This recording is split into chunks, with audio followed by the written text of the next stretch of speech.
I hope everybody had a good week. And my husband and I have some great news. We're going to be grandparents. So we get to love on a new little, he's going to be a boy. I'm going to have a grandson. I'm so excited.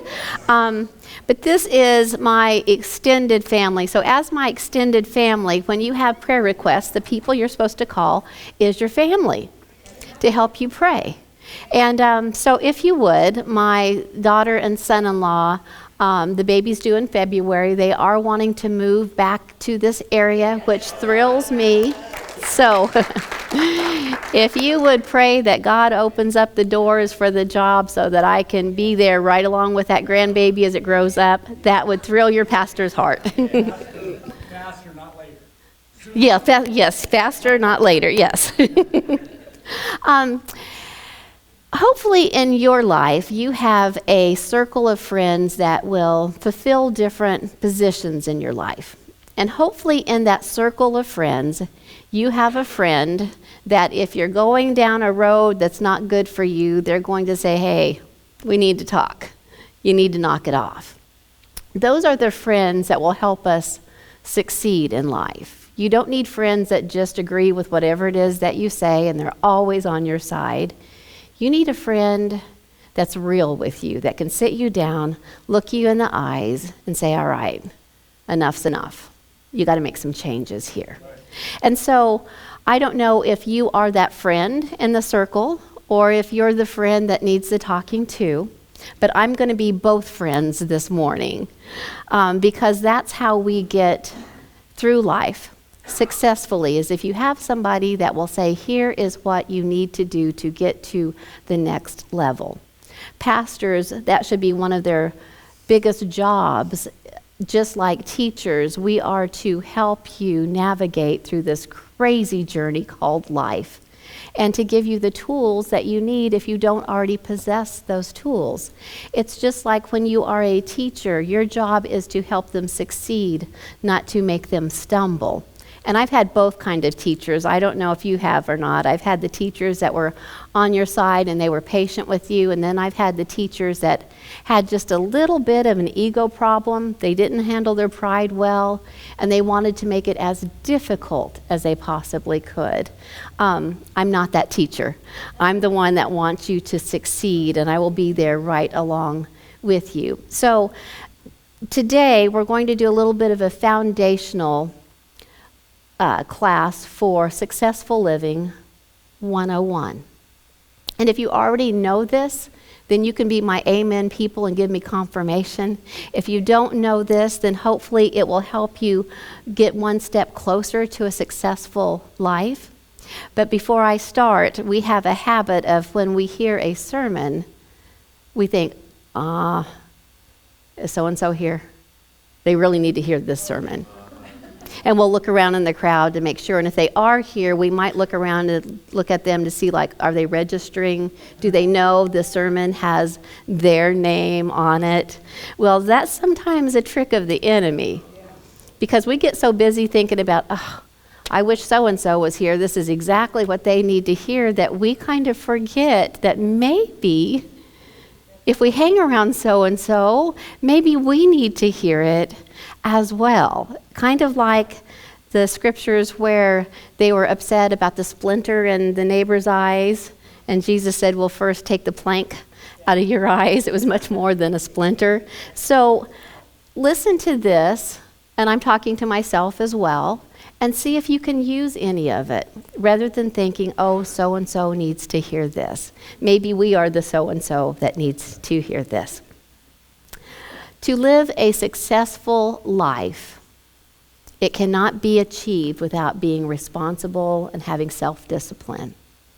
I wish I could say that it would just all fall into place magically for you, but it won't. It is a partnership, a relationship with your Heavenly Father. And He says, if you do this, I will do this. And so to have a successful life, you can't achieve it if you're not responsible. Responsible, you can kind of break that down to responsibility, and that means that you have the ability in every situation We have the ability to choose how we will respond. That choice is all ours.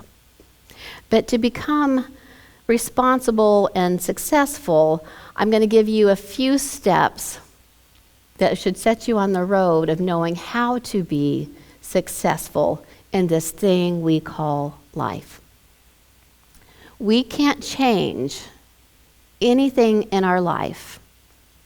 We can't change what we will not own. If you find somebody who's always casting blame, they will not have a successful life. You have to own your portion in it.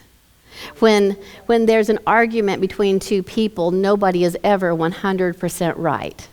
And you may be 99.9% right. But that little smidgen of a percent, you weren't right.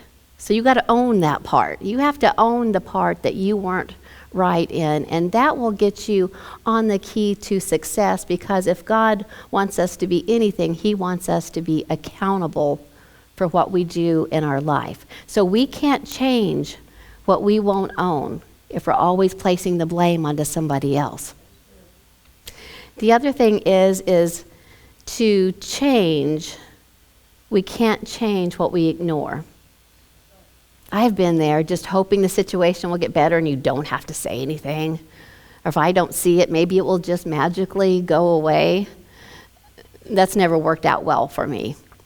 God has put me into the places where you do have to confront something. It's not going to just go away. So if you want to live successfully, you can't change what you ignore. There's going to be times that you're going to have some uncomfortable conversations to get things to be more successful in your life.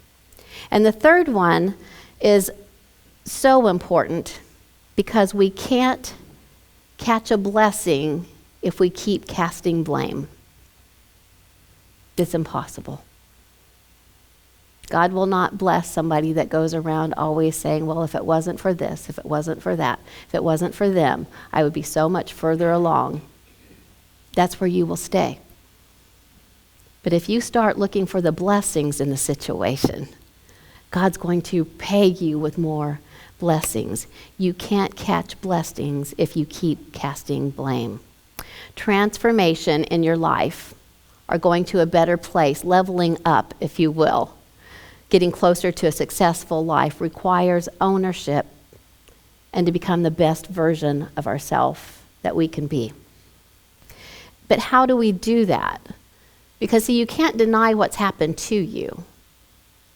What's happened to you is maybe it might be the reason that you are who you are and where you are. But reason is different than an excuse. We may be where we are in our life because of things that happened to us. That's the reason that we are where we are. But it shouldn't be our excuse to stay there. Just because the reason is real doesn't mean the excuse is right. The reason says something about the situation. But the excuse, it says something about us. And just because the reason has placed us where we are, it doesn't mean that the excuse is viable for us to stay where we are. Make sense? Sorry, I told you I was going to be the friend in your face this morning, but I promise it will get you to a better place. It will help free you from bondages of the past. When we allow our reasons to become our excuses, then what happens is we suffer from a thing that they've actually termed learned helplessness. You've met them. Hopefully you're not one, but the one that's always a victim in every situation. It's how they've learned to get through life, not succeed in life, but just get through in life. So learned helplessness means that the person sees themselves as powerless to change the situation. Their circumstances then rule them instead of letting the Savior rule them. And it's not all our fault, but it doesn't mean we can stay there. Because see, way back in Genesis, Adam and Eve kind of set that foundation for us. They were placed in this garden, and in this garden they daily walked and talked with their Heavenly Father. They had a great relationship. And God gave them specific instructions.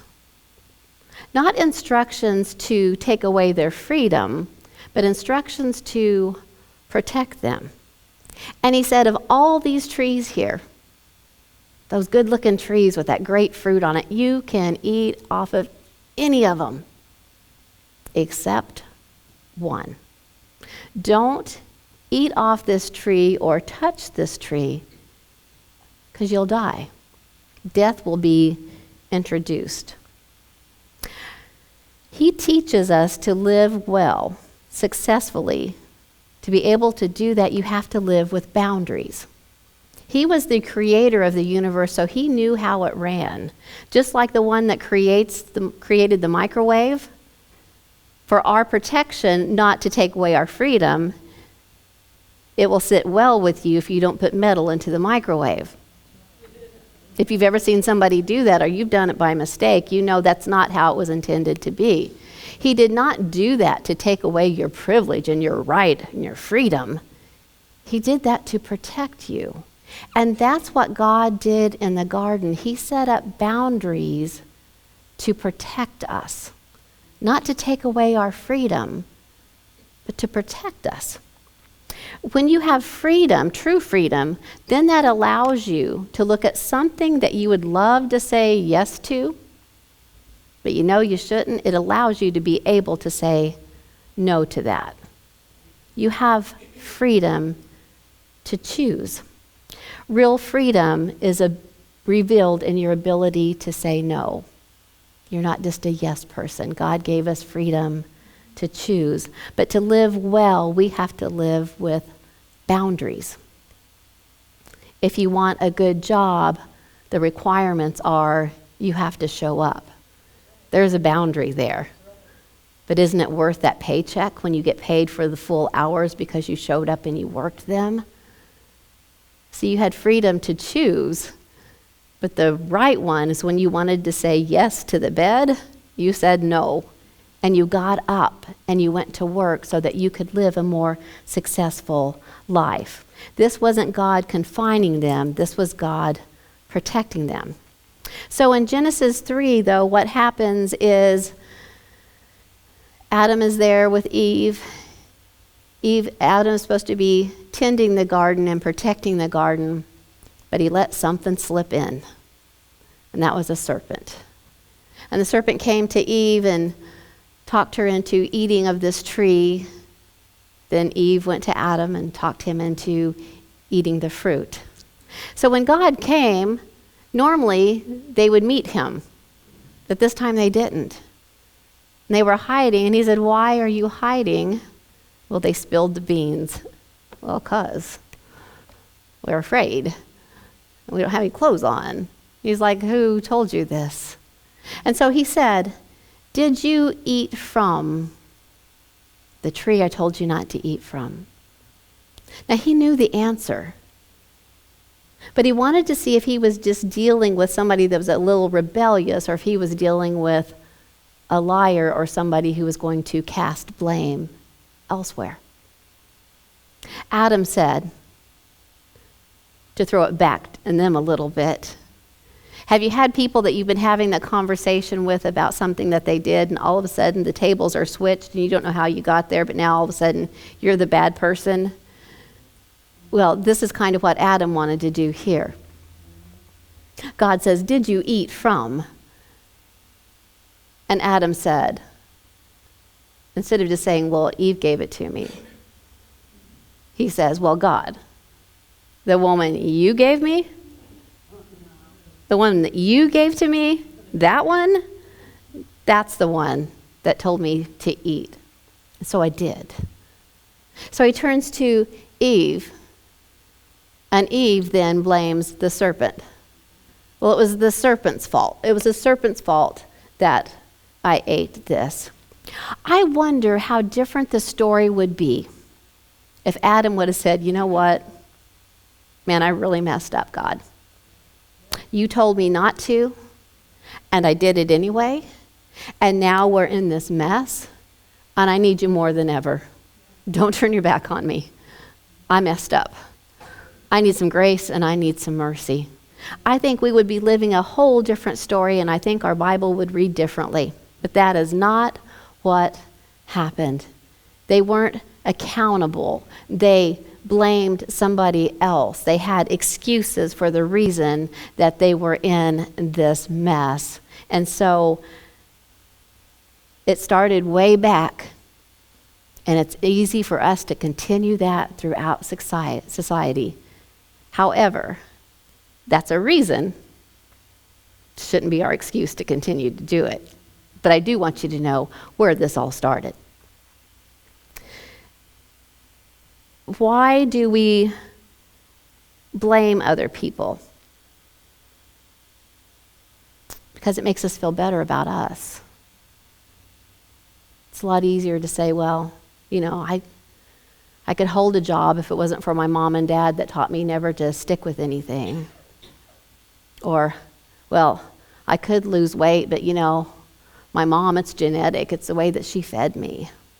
It makes us feel a little bit better about being in the situation that we're in, but God can't teach us anything until we own what we've done. See, He knows that to be accountable is what will help us succeed in life.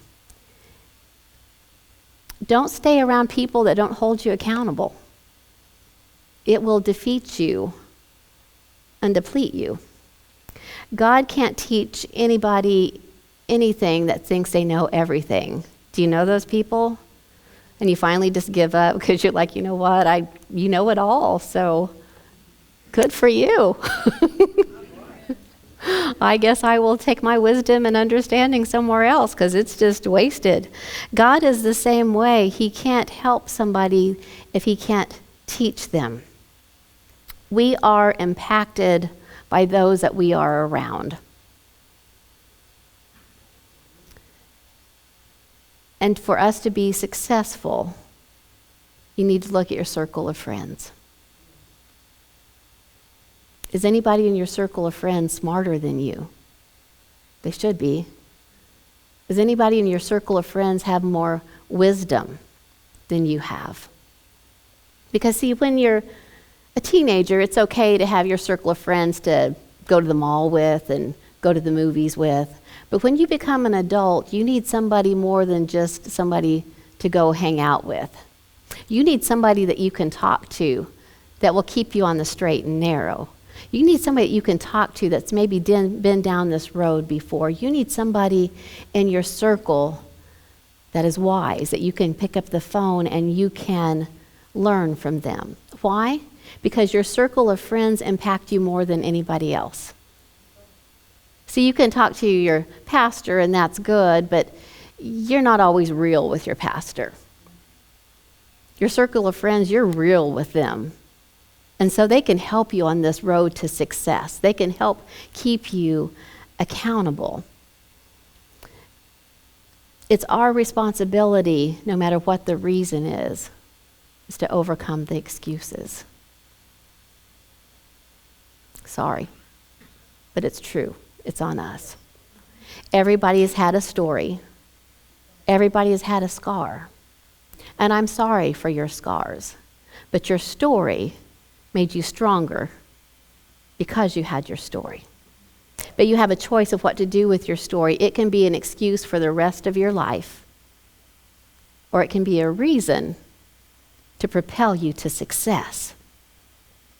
So there's a story that I want to use today that will help us kind of figure out what these four guys did and the things that we can learn about from them and the success story that they had. So I'm going to read in 2 Kings chapter 7 and verses 3 through 9. And this was a time where things were going on bad in the city that they lived in, and if that wasn't bad enough, these guys have leprosy. It says, "Now there were 4 leprous men at the entrance of the gate, and they said to another, 'Why are we sitting here until we die? If we say, we will enter the city, the famine is in the city, and we shall die there. And if we sit here, we die also. Now therefore come, let us surrender to the army of the Syrians. If they keep us alive, we shall live, and if they kill us, we shall only die.' And they rose at twilight to go to the camp of the Syrians, and when they had come to the outskirts of the Syrian camp, to their surprise, there was no one there. For the Lord had caused the army of the Syrians to hear the noises of chariots and the noise of horses, the noise of a great army. So they said to one another, 'Look, the king of Israel has hired against us the king of the Hittites and the king of the Egyptians to attack us.'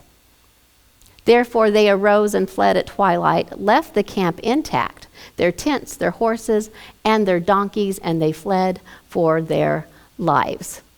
And when these leprous men came to the outskirts of the camp, they went into one tent and ate and drank and carried from it silver and gold and clothing and went and hid them.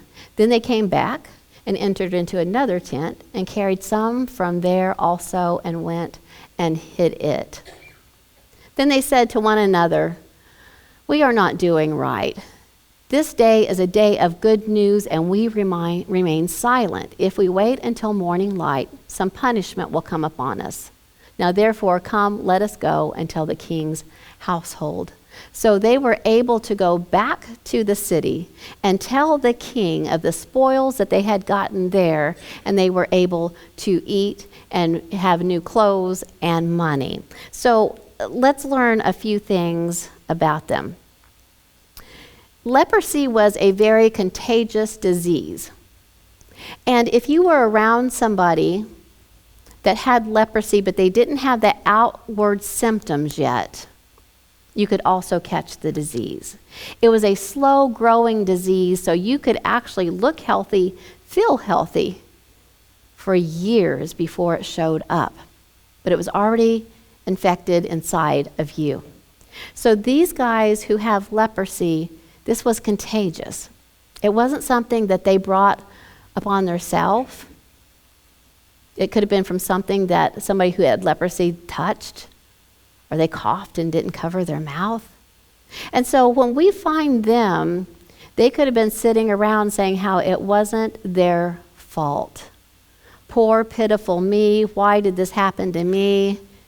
Hey, dude, your nose is falling off. I'm sorry. I'll let you know what this thing smells like because I still have mine, but I'm losing my hearing. I mean, they didn't compare their scars of who had the biggest sores and what body parts had fallen off last. They were in this situation. There was a reason they were in their situation. But they didn't allow the reason to turn into an excuse. Now, they mourned and grieved, and they sulked for a little bit, understandably so. When something happens to you, you can't just jump up and be Pollyanna and go, "Oh, well, just got in an accident and they totaled my car. Okay, let's go to lunch. I'm good." You have a time to mourn for those situations. You have a time to grieve for those situations. That's normal.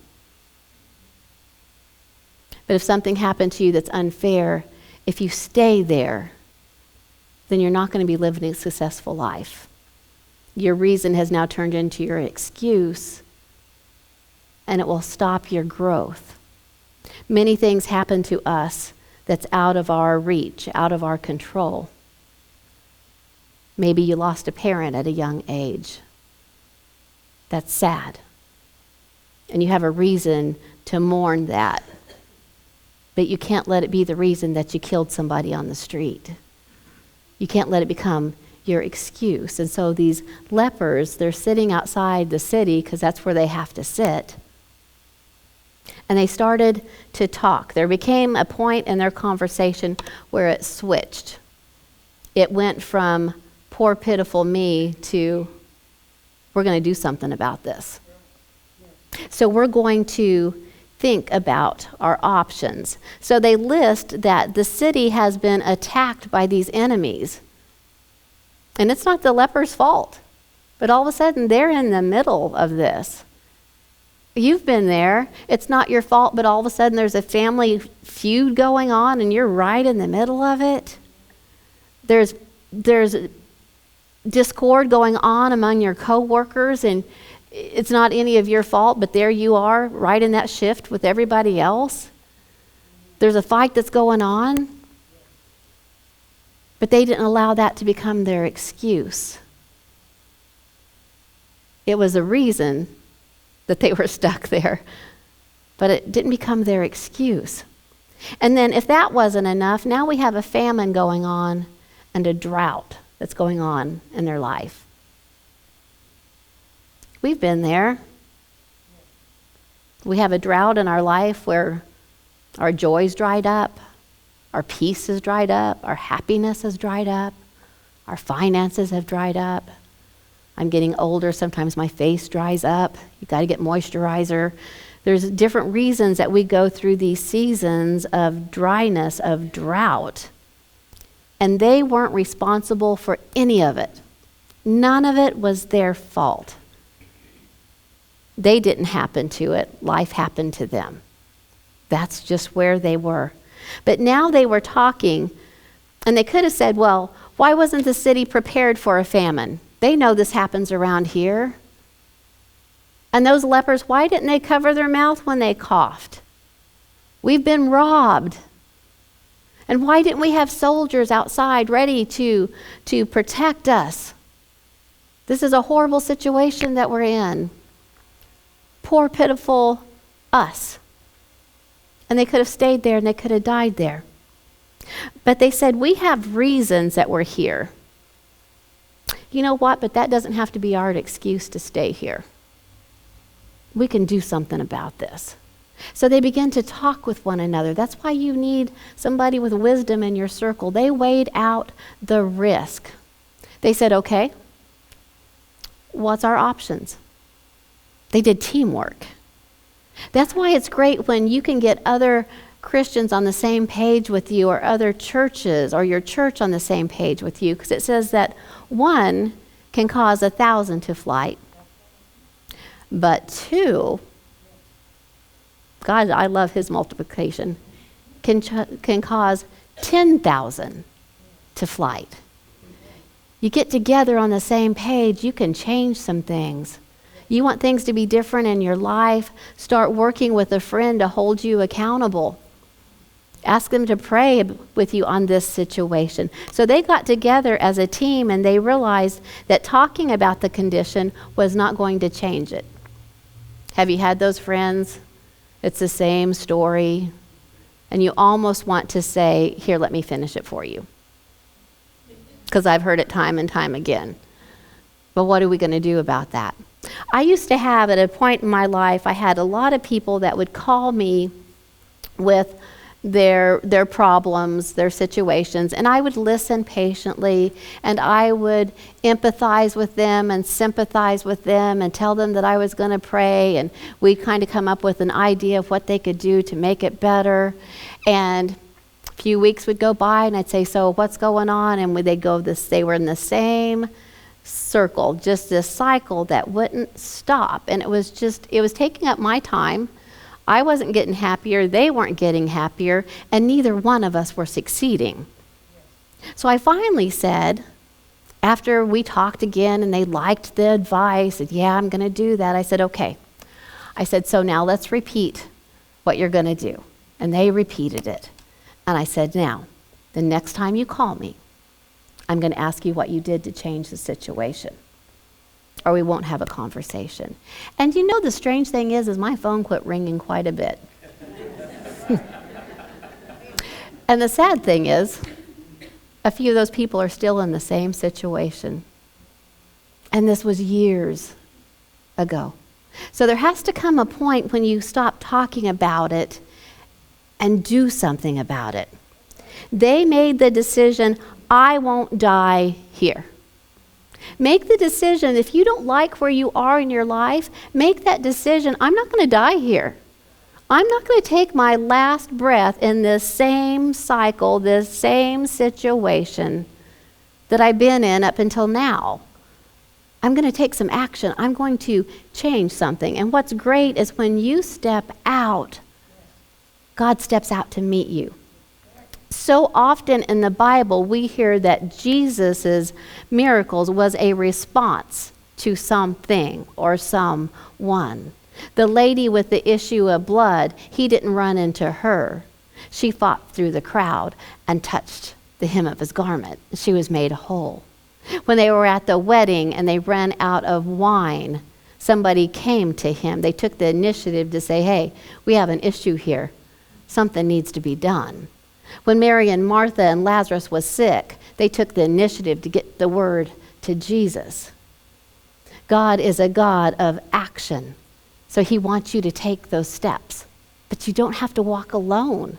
How great is that? He knows how difficult it is. He knows it's hard. That's why he says, lean on me. Let me show you. Lean on me. But you have to do something to change it. I have to do something to change it. I no longer want my reasons to become an excuse to stop growing. When I take my last breath, I want to have accomplished being the best version of me that I can possibly be. And I can't do that if my reasons become excuses for me to stay where I am. So they said, really, we have nothing to lose. If we die, we die. But at least we'll die with a full belly. Let us go, and we will conveniently be captured by these guys. And if they're going to kill us, maybe they'll at least feed us first. At least we'll have a meal. If we sit here, we're for sure going to die. Let's weigh out our options. You need to be able to talk to somebody that's smarter than you, that has more wisdom and understanding to say, what's my options here? What do you think? Now, the best thing to do is to start that with prayer. But sometimes that can be our cop-out. Well, when God shows me to quit eating that chocolate cake, I'll do that. But he hasn't said anything yet. Well, when God guides me and tells me and gives me the motivation to get up and go to work, then I'll do that. God says in the Bible, time and time again, get wisdom. Get wisdom. He compares it to priceless jewels. And he says, and above all getting, get wisdom. Why would he say that if God was just going to show us always what we're supposed to do? It's because he wanted us to use our brains. And so it's the cop-out just to say, well, God's going to show me. Then I don't have to think about it anymore. God, when he's not showing you, that means that you're supposed to figure out and weigh the risk and the options and go with the situation that you think is the wisest and the best. And if it's not the correct one, if you have a heart to listen to God, he'll close the door. He'll let you know that's not the way, but don't just sit there and say, well, when God shows me, or, well, must not be God's will, then I'm happy. Because if it was my will, then I would wake up laughing, and I haven't done that yet. And, must be God's will for me just to be sad like this because he hasn't changed my situation. That's a shame. And it's not always your fault, because sometimes that's the teaching that you get certain places. You're supposed to stay poor. It keeps you humble. You're supposed to go around with a sad look because don't you know what's going on in the world? But I'm here to tell you that life can be so much more. Jesus came and he said, I came to give you life, and it more abundantly. He wants you to live life. So when they get to this camp, now what's wonderful is when God leads you, if their logic would have set in, their logic was, we'll surrender, they'll capture us. They had no idea what God was setting them up for. We worry about things trying to get to the second step of God. All right, I feel like you're telling me to do this, but how is this going to work out? Oh, don't try to figure him out because his way is so much better. And so he caused these enemies to hear something that wasn't even there. And the thing is not just one crazy idiot heard it. Like, hey, you guys hear those horses? Ah, that's Bob again. He's always hearing things. No, the entire army that was there heard horses and noises that sounded like a great army was coming by. And they decided this was so huge, we can't even fight this. We're out of here. They didn't take anything with them. They just hightailed it and ran. And when the lepers got there, it was a feast set for a king. The first thing they did was start eating. Let me eat and then we'll talk. If they come back and kill us, at least I'm going to have a full belly. And here's what's great. And God will bless you greatly with this. They took their blessing, and rather than holding on to it with a tight fist, because at first it said that they hid it, they decided to bless those that had turned their back on them. When you're a leper, nobody looks you in the eye. Nobody talks to you. You can no longer be around your family. You don't hear much laughter. And so those people that had ridiculed them, spit on them, turned their back on them, God had blessed them, and they shared that blessing. When God wants to give you something, and you may have a $100 bill in your hand, and it's so tight because you do not want to lose it, you have worked for that, you've got this $100 bill, you can't get any more in that clenched fist if you won't open it up. So sometimes God will bless you and you'll hold on to that blessing so tight that you miss a greater blessing that he's trying to give you because you won't open up your hands. Your finances are rough. It's going to go against logic. Find somebody to bless. And I don't care if it's as simple as a little kid that's looking at a candy bar and the only thing you have extra to give is $1. That's all the extra that you have. Give them $1. You do not know what God will do in the situation when he sees you trying to give. There was a gentleman who is very successful now. He has over $5 billion. He runs I don't know how many companies. He has 5,000 employees. He never lacks anymore for money. But he was at a point one time in his life where he had only $22 left and he didn't have any money for rent. And the only thing that he could think of is he says, man, I'm hungry. And there was a restaurant that he could walk to that had a buffet. And it was an all-you-could-eat buffet. And he thought, well, I may be on the street, but I'm going to have a full belly. And it was only $6. And he said that he was eating, and this little boy, about 8 or 9 years old, came in with, he thought it was his mama, all dressed in a little suit. And he opened the door for his mom, and she was well dressed, and they went to the table, and before they sat down, he pulled the chair out for his mom. She sat down and he scooted the chair in and he sat down and he began to talk with her. And he said, I was still hungry. He said, but I stopped eating because this was so precious to me. And he said, so I ate throughout my meal, and he says they got their meal and they laughed and they talked the entire time, and he had perfect little manners and the napkin on his little lap, and he would lean across and talk with her, and a couple times he patted her hand. And so the little boy got up to go to the restroom. And the gentleman stopped him and he said, hey, I just wanted to tell you. He said, you are such a gentleman. He says, I noticed you. And he says, man, you got a good-looking date there. And the little boy's face turned red, and he goes, that's my mom. That's not my date. And he goes, well, he says, I'm very proud of you. And he says, and so you're taking her out to lunch. And he said, oh, no, sir. He said, my mom's taking me out to lunch. He says, I'm only 8. I don't have a job. I don't have no money.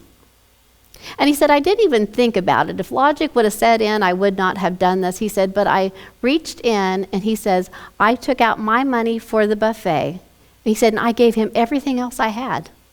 And he says, you are going to buy her lunch today? And he says, no, sir, I can't do that. Thank you for your kindness. He says, no, I insist.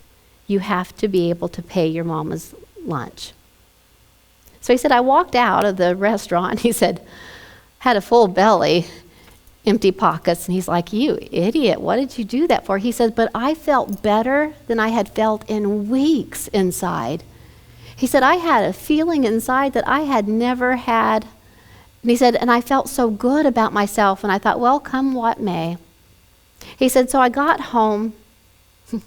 He says, and I opened the door, and underneath my door was an envelope. And he said, months ago, when I had some money, I loaned a friend of mine $1,200. And this was in the 70s. And he said, and I called him, and he kept avoiding me and said, yeah, I'll have it next week. And he says, I finally just forgot about it.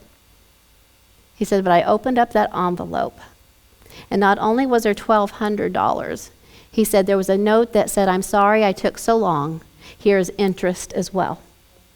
And he said, I won't know while I'm on earth here, but when I'm in heaven, and I guarantee that the reason that it was put on my friend's heart to give me back the money was because I opened up my fist and I shared what I had. You can't outgive God.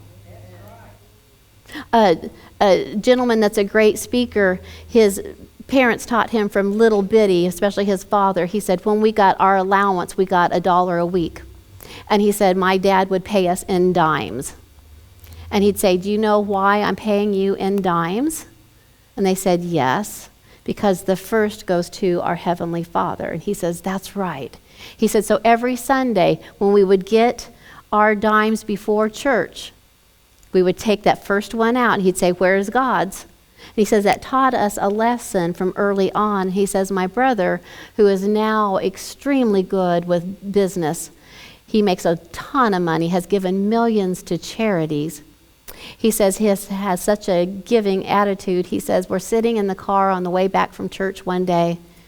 He says, my brother's about 7 years old. And my brother had ran into his room before church and grabbed some quarters. And I thought, well, that's kind of odd. He says, I had my dime, because that's what you're supposed to give. I had my dime ready to go. And he says, when the offering thing came by, he says, I put my dime in, and he says, and I heard all this clang, clang, clang, clang, clang from my brother's pockets. And so on the way home, my brother's sitting in the back seat, and he said, Dad? He said, yes, son. He says, offering today? He says, I gave more than a dime. He said, well, that's good, son. He said, yeah, I gave a lot of quarters. And he said, well, that's really good, but why did you do that? And he said, Dad, he said, God's been awfully good to me this week. He says, I just wanted to give him a little bit extra. And he says, I believe that because of his a little bit extra attitude, that God gave him more than he had ever dreamed. See, you can't outgive God. And so these lepers wanted to spread the blessing. Don't let an excuse keep you from your blessing, because if God's for you, you got it made. There's nobody that will be against you.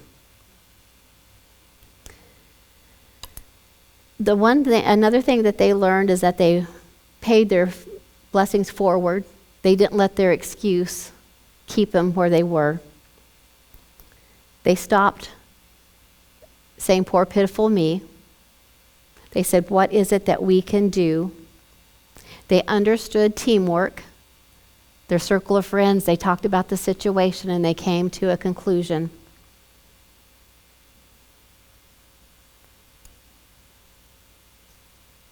And then they learned what a blessing was. They learned that you have to take action. We need to do all that we can do, and God will do all that he can do. and he won't let you down. We may say we're waiting on God, but maybe God's waiting on us. So, in closing, we all have reasons that we are where we are today. Let's don't let it become an excuse. If we can get over the excuses, then we're on our way to success. And I don't know about you, but I believe in you, whether you believe in you or not. And when I look out here, I've said it before, but I'll say it again, I see people that are victorious. I don't see victims. I see survivors. Because no matter what you were going through and went through this week, you came to church. You came to church. That should kick the devil in the teeth. That lets me know that you're wanting to succeed in this journey called life. And you just have to take the step, and God will lead you. I'll be praying for you on your success journey. You pray for me, and we'll all get to the finish line together. God bless you.